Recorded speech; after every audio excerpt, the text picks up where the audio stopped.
oras hatod ka nato sa Camel Soy Sauce.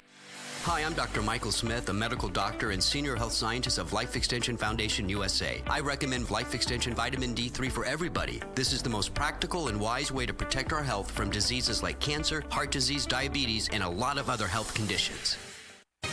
Mga kapanyawan, atong paminaw karon ng kayuhan na tagamtaman ni Rob Serrera nga nakaangkon ng UTI ni tumar og side coconut capsule asin-asin sa ihi ni lugwa. Kailangan po yung sa ko nga pistingi daw sid kukul kay mo na yung mga sa UTI abi no UTI lang pangiin ako ning gawas tong murag ni nagitik sa ni duro nya akong giwan og tiwas sa papangi CR kay basin musod dito sa baul noon pagkuhit na ko og tanong kanang murag tibuok gud siya nga asin-asin bitaw sa imong bato mo to nakabarahan to paggawas ato hasta karon may na akong ihi Ralph Serrera na puyo ko dito sa Bay Garcia na Balbiliran. Basta tatak seed marketing, tatak kining magaling.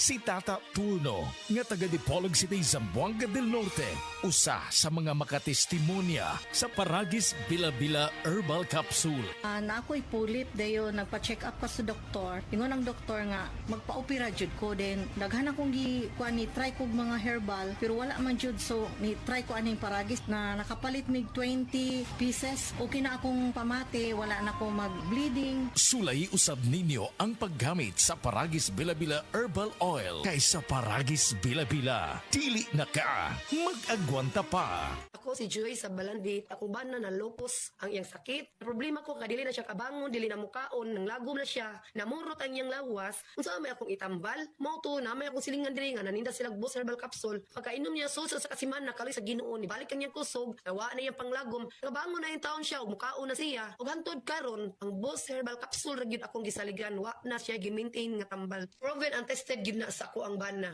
Maraming nanganganib sa kanilang pananampalataya. Sa kabila ng unos, ang kanilang pananampalataya ay patuloy na nagliliyab ng liwanag at pag-asa. Ngunit siya na tumagal hanggang sa wakas, ito'y magsisiligtas. Matthew 24:13. Repent, turn to Jesus today. He is the only way to heaven. Brought to you by MX3